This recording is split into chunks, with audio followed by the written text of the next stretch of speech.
we're gonna try this again. So you found part 2 of my series on tips for having happy, healthy, long-living fish. And this video is about acclimation and transportation of your new fish when you're bringing them home from the pet store, and what to do once you've gotten home with them. That makes no sense to you right now. So this is what you can see of it is my other bigger quarantine tank that I was talking about. It's actually really huge for what I have in my bucket. And I just did a video a little bit ago unpacking some new fish I got, and they're in this bucket right now. So I'm actually going to show you 2 different methods for how to acclimate fish, as well as giving some tips for making their trip home a little bit easier on them. So first off, you've probably been told at your pet store, most pet stores are really good about this, or you've heard that when you first bring your fish home and you got them in the bag, that you want to take the bag, put it inside the aquarium that the fish are going to be going into, and just let the bag float on the top of the water for about 10 minutes or so. Now, the reason for doing that is because often the temperature of the water in the bag is going to be different from the temperature inside your aquarium. Usually the water kind of cools off on the way home, and your tank, hopefully, is heated to the correct temperature that you need. So you're floating the fish to allow the temperature inside the bag and the temperature outside the bag to equalize, so that the water the fish are in is the same temperature as the water the fish will be going into.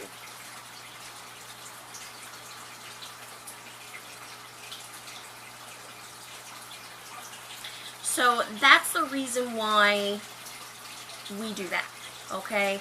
And it's very important, because if you just decided to bring the fish home and pour them right in your tank, or just scoop them out of the bag with a net and put them right in your tank, if the temperature difference between the water that they're in the bag and the temperature of your tank is great enough, it can actually shock the fish, overstress them, cause respiratory distress, and basically suffocate them to death. So you definitely want to float your bag full of fish in the aquarium that they're going to be going into. Now, I've already done that with these guys in the bucket. So after you've floated them for about 10 minutes and the bag of water that they're in doesn't feel significantly hotter or colder than if the water inside your tank, then you're ready to begin acclimating. What I've did today is, because I had three different bags, I needed to use a bucket. I'm also going to show you a method of what you can do if you only have 1 or 2 bags, so you don't need a bucket. So what I did was I floated them, I poured them into this bucket with the water that they were in their bag. So I poured water, fish, and all from the bag into this bucket, all of them into this bucket. And then what I've done is I just have a tube here with an air stone on the end of it. It's plugged in, it's running, it's creating bubbles, it's creating air. And I've put that into my bucket to provide them air. These fish were actually shipped to me overnight, so they've gone a significant number of hours without air. So they do need that air, which is why that air stone is in there. If you're using the bag method, you know, you just went to the pet store and came right home with them, you probably can get away without actually moving your bubbler into the bag during acclimation. General rule of thumb is after you've opened the bag, they have about 40 minutes worth of oxygen in that water. Obviously, if your fish have been in the mail overnight, they've probably depleted most of it. However, a properly packed bag of fish with water usually has pure oxygen. You'll notice actually shot into the bag to provide air. So if they're properly packaged, these bags can actually sustain a fish for a couple of days. I would not recommend leaving them in the bag a couple of days, however.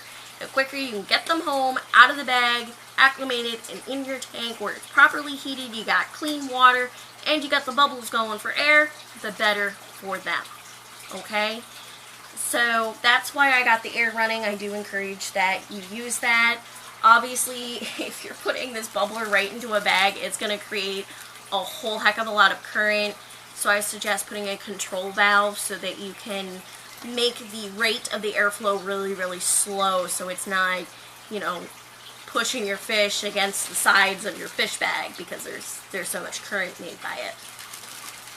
Alright, so what's going on here?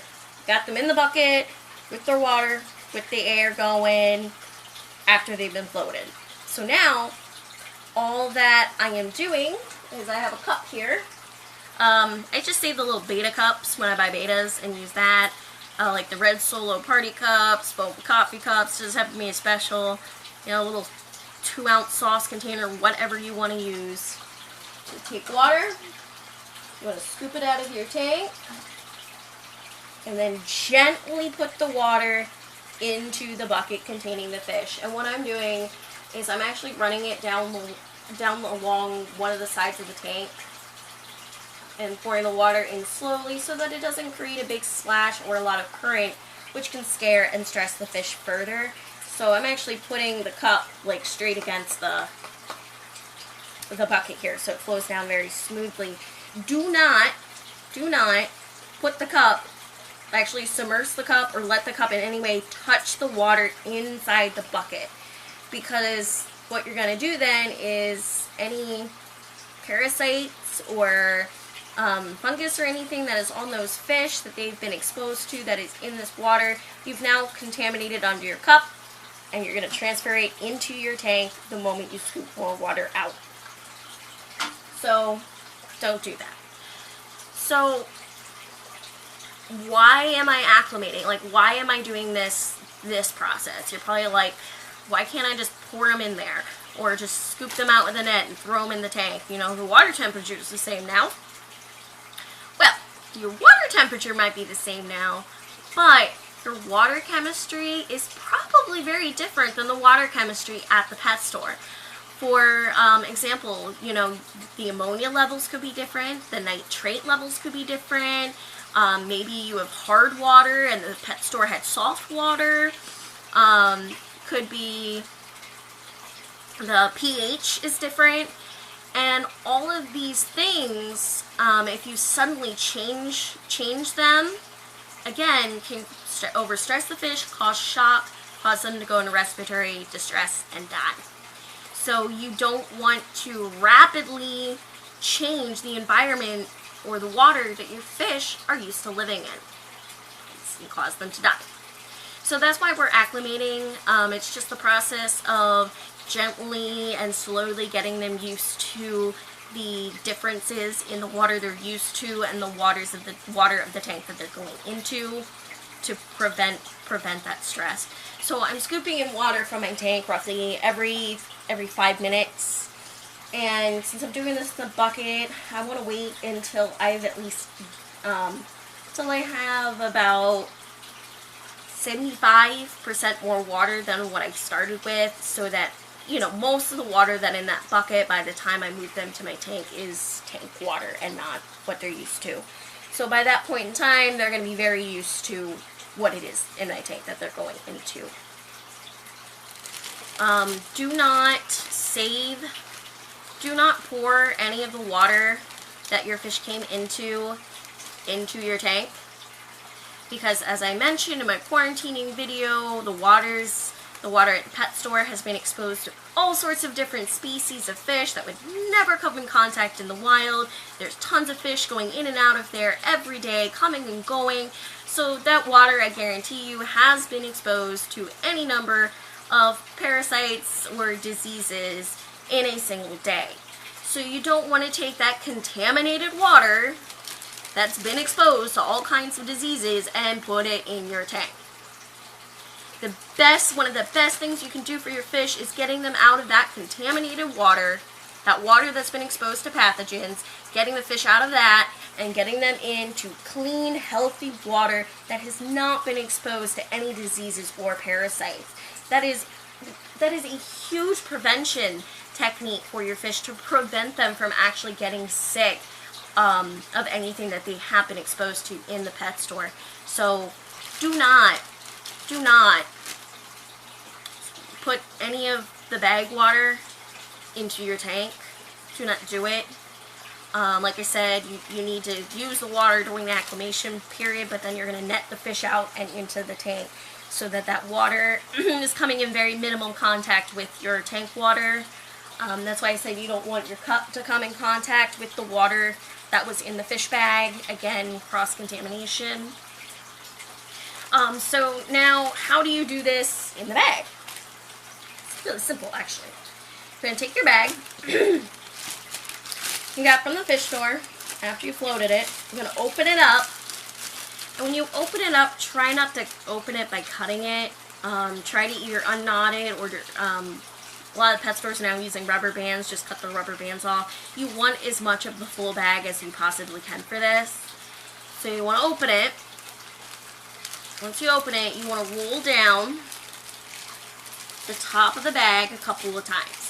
And you want to roll it down until you can hold the bag upright inside the water of your tank without the bag wanting to, tilt to the side, because there's more air above the water level.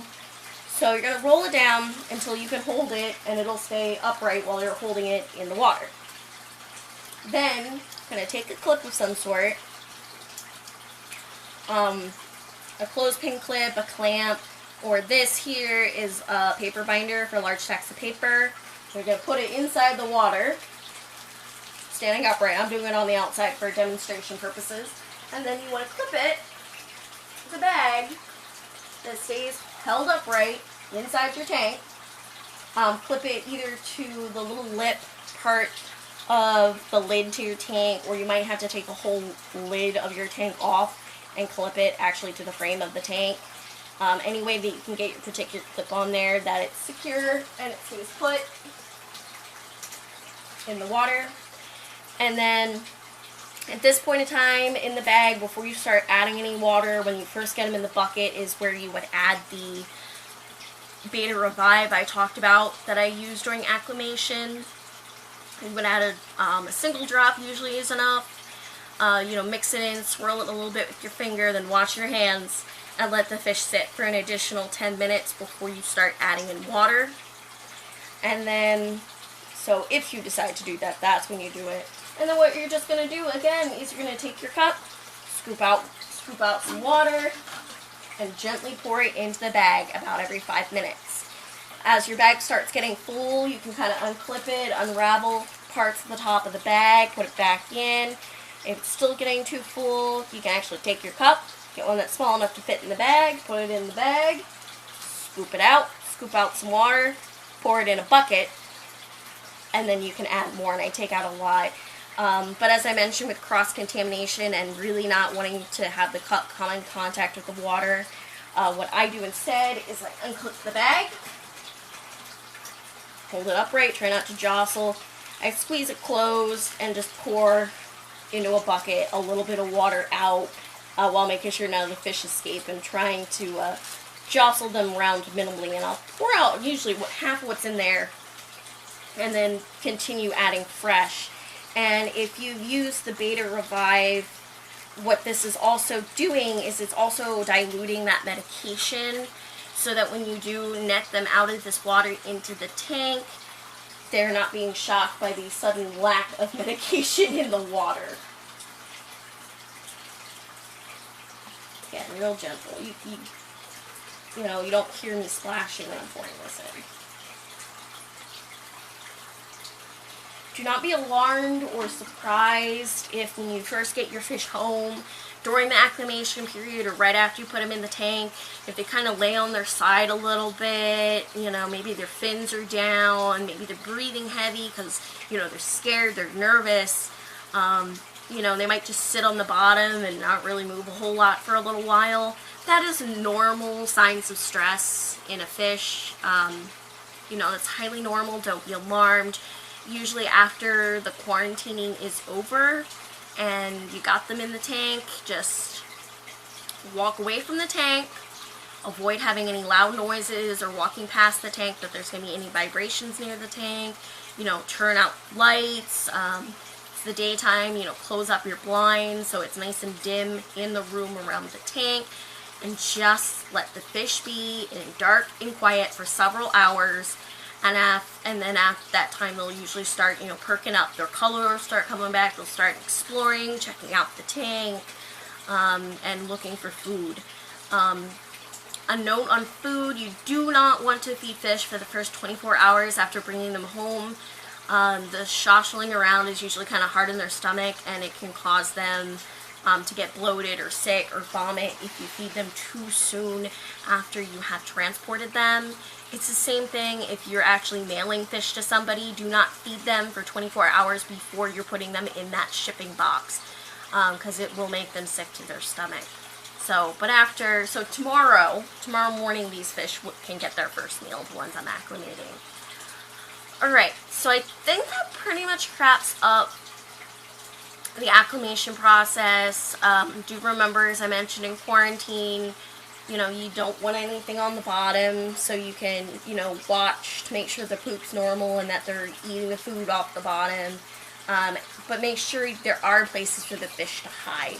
Simple, cheap, you know, you got some caves. Big caves are easy for you to see in, and you got some plant cover for them to hide behind so they don't feel like they're out in the open, you know, that they can be eaten by a predator anytime. And that is a very important part of getting them to settle in very well.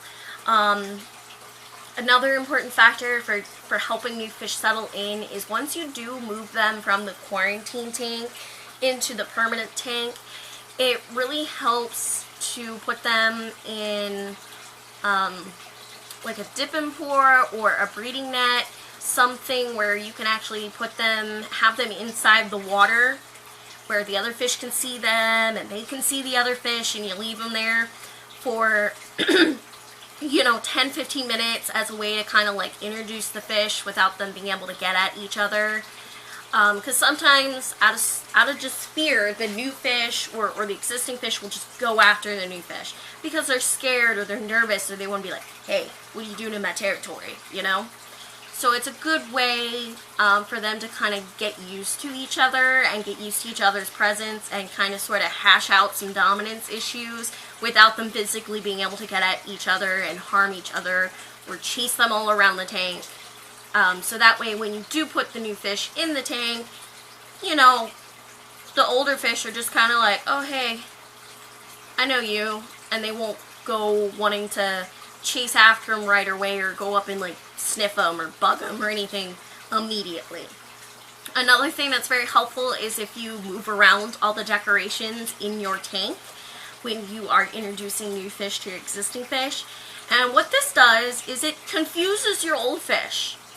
Their tank and everything they knew suddenly looks completely new. It looks completely different. Their territories or like their area that they considered them, it no longer exists to them because you've now moved around where things are. So it's a very good trick for helping make sure that all your fish are actually starting on an even playing field as well. I understand sometimes you're doing, you know, hard landscapings and you've, you know, tied things down or glued things together. You can't really move them where you don't want to, and I understand that, and that's where the separation net of some sort for them to kind of get used to each other does help.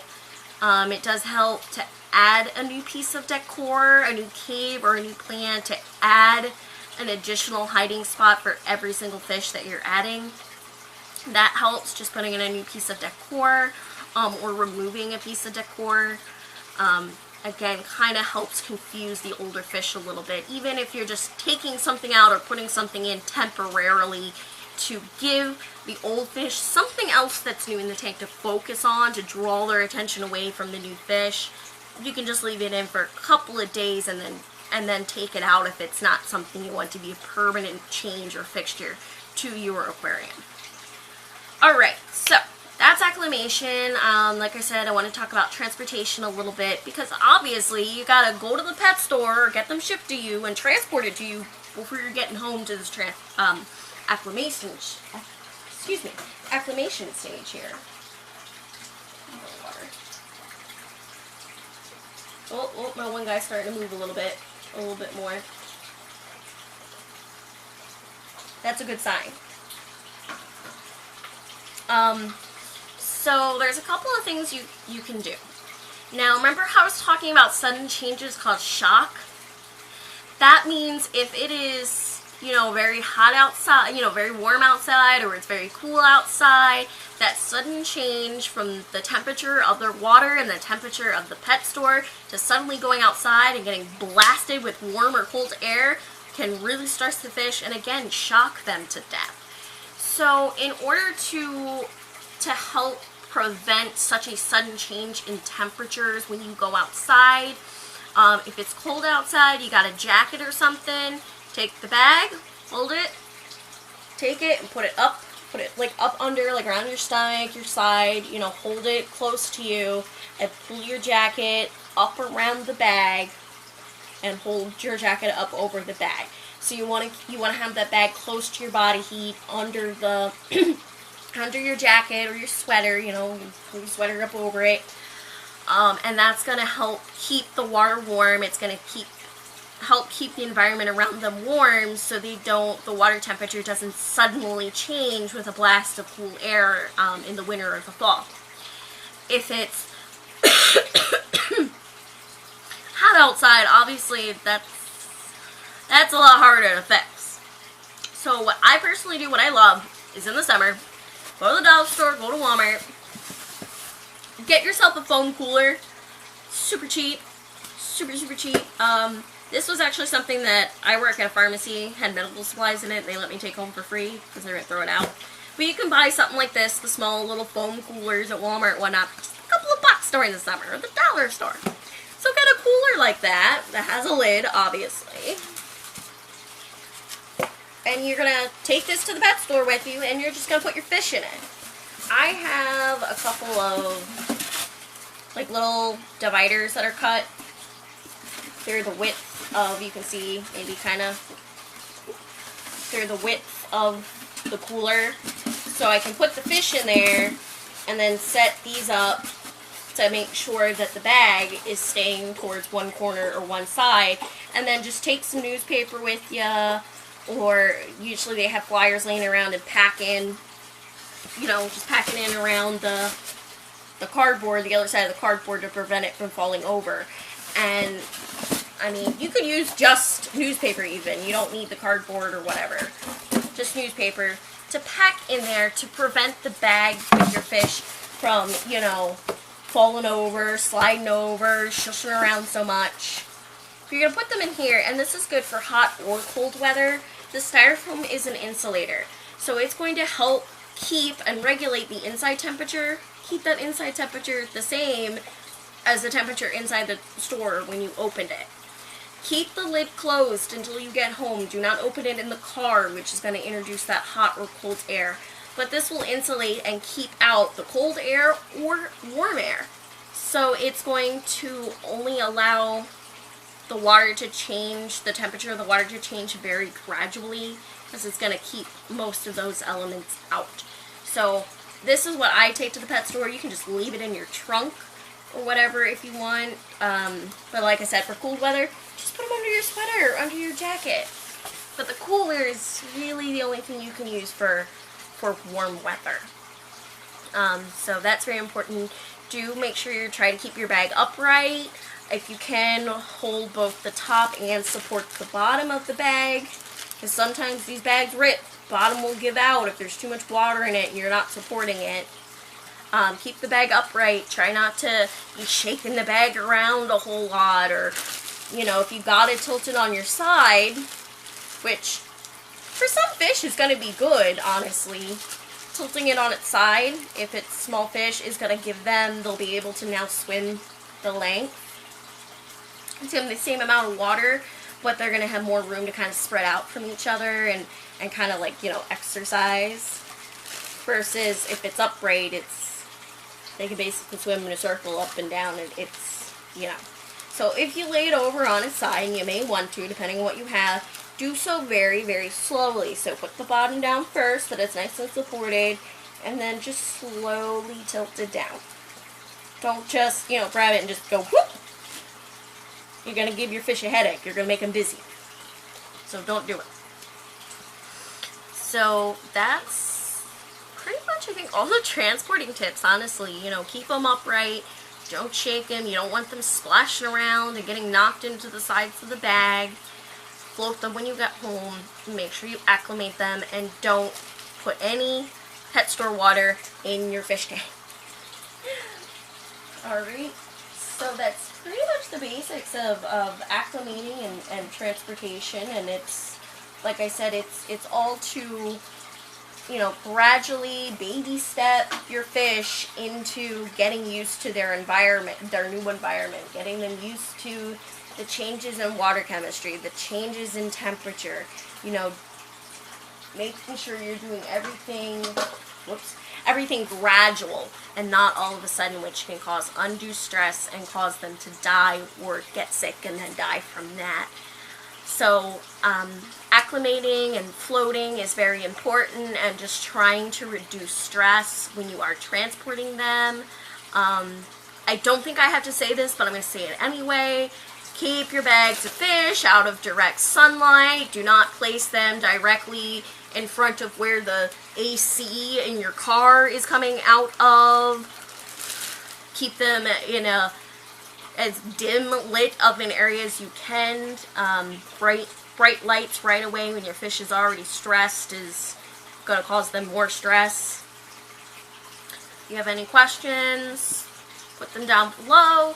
And as always, look for the other parts in this series.